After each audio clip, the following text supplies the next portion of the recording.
Right there is the National Road, the way west. In 1853, my mother would hold me in her lap right in front of this home in Greenfield, Indiana, as we watched the world march by. Little did I know that I would head down that road one day myself and go to places I never dreamed of going. My name is James Whitcomb Riley, and I was named after one of Indiana's early governors. I'm no politician. I'm a dreamer, a poet, and quite a celebrity in my day. Maybe you've heard of me and maybe you haven't, but maybe you've heard of one of my creations. If you ever saw the musical Annie or read the comic strip Little Orphan Annie, well, those are characters that were inspired by my poems. If you ever had a Raggedy Ann down, she was a result of a poem as well. People really liked my rhymes, and I traveled all over the country performing them for thousands of admirers. I even went to the White House. And when I died in 1916, more people came to my funeral than Michael Jackson's. I was buried in the highest spot in Indianapolis, looking down at many other famous people who got their start in Indiana.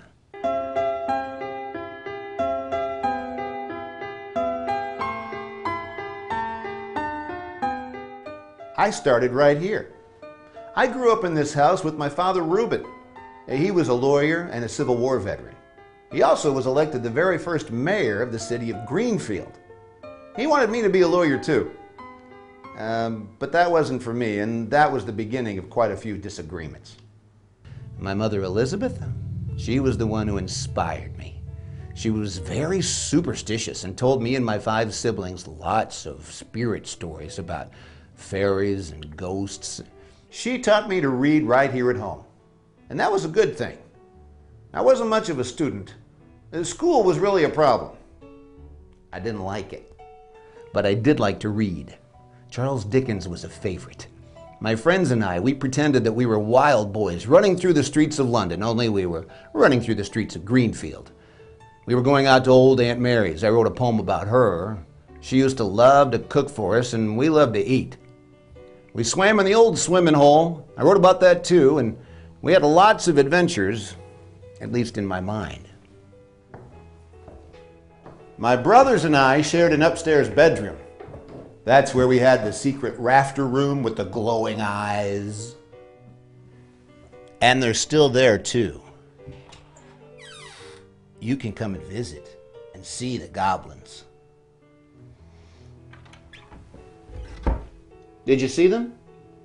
Because ever they kept their green glass eyes fixed on me in a stony stare, till my own grew glazed with a dread surmise, and my hat whooped up off my lifted hair, and I felt my heart and my breast snap to, as you've heard the lid of a snuff box do. My parents were very kind when it came to helping the poor folks who were traveling down the national highway. One German immigrant we called the Raggedy Man. He used to stop by the door and ask for food. I wrote about him too. He was uneducated, but he worked hard. And I learned more from him about life than I did any school teacher. I think it's funny my poem, The Raggedy Man, is sometimes required reading in English class. And even though I quit school, I was given honorary degrees from Indiana University and Yale. Even the great writer Kurt Vonnegut said, everyone should read a little Riley. Mary Ellis Smith was brought to our house by her uncle. They had no money, no food, so my mother took her in, and she paid us back by helping with the house. This is the very spot where she slept. I wrote about her too. Little orphaned Annie has come to our house to stay, and wash the cups and saucers up, and brush the crumbs away, and shoo the chickens off the porch, and dust the hearth, and sweep, and make the fire, and bake the bread, and earn her board and keep. And all us other children, when the supper things is done, we'd sit around the kitchen fire and has the mostest fun listening to the witch tales that Annie tells about, and the goblins that get you if you don't watch out. Mary Alice Smith was indeed my little orphaned Annie.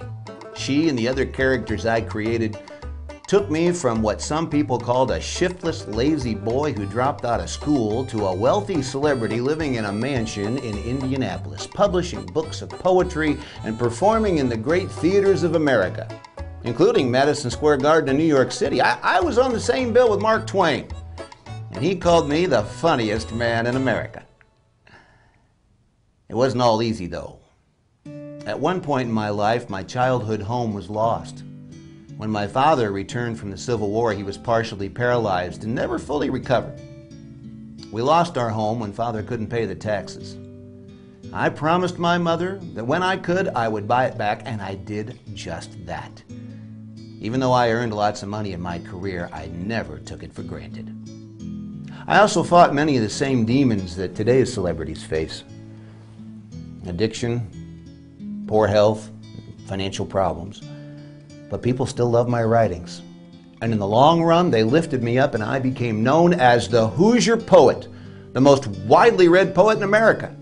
When the Frost is on the Pumpkin, Jack the Giant Killer, That Old Sweetheart of Mine, all written right here in Indiana. Those simple stories told in the dialect of rural Indiana seem to have meaning for people everywhere. I guess a boy from Greenfield can connect. Children from across America collected money for a statue that now stands in my honor in front of the Hancock County Courthouse.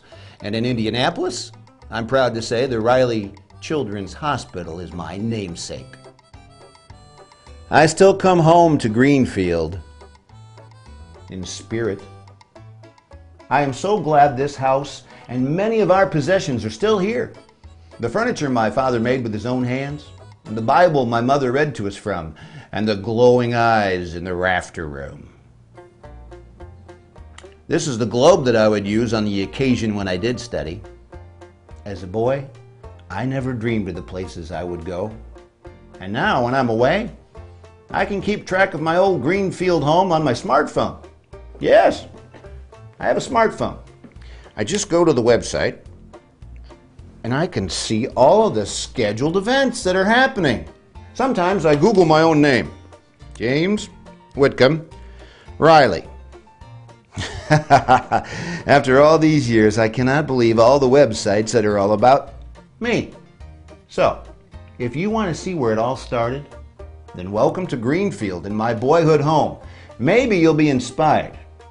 Maybe the goblins will get you if you don't watch out.